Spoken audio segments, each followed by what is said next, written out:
Розкажіть, будь ласка, що сьогодні взагалі обговорюватимуть і чи приїде прем'єр-міністр? Вибачте. Доброго дня. Так, ми очікуємо прем'єр-міністра і інших міністрів з уряду. Обговорювати будемо кілька важливих речей.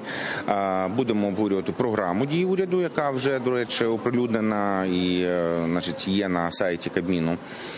Будемо обговорювати бюджетні питання, тому що сьогодні якраз був день, коли комітети подавали свої пропозиції до бюджетного комітету з приводу там корекції статей, значить, по профілю тим, чим займається кожен комітет.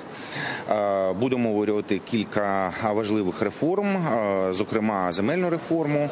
Ми вже це обговорення розпочали. Наші представники і представники Кабміну, ви, можливо, звернули увагу, активно брали участь в обговореннях на телебаченні, в різних ток-шоу. Так що на порядку денному сьогодні дійсно важливі питання, тим більше, що повернулися з округів наші депутати по мажоритарним, власне, округам, привезли дуже важливий зворотній зв'язок, тобто розкажуть, що турбує людей, що непокоїть, чи є якісь там побоювання, яка є там перша реакція зворотня на, значить, певні закони, які були проголосовані. Так що, розмова буде достатньо детальною, достатньо глибокою і довгою достатньо. Скажіть, будь ласка, от чому не пускають пресу на цей захід? Чи є що приховувати? Чому нам не можна зайти всередину? Приховувати нема чого, але це робочий процес.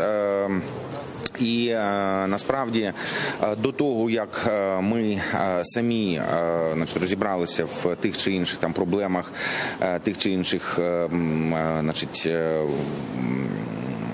цілях, які там є в програмі, які там бюджетні цілі і так далі, ми, звичайно, хочемо це проговорити в своєму колі, в колі нашої фракції, а потім, звичайно, це все буде відкрито для спільноти, для суспільства, в тому числі через засоби масової інформації.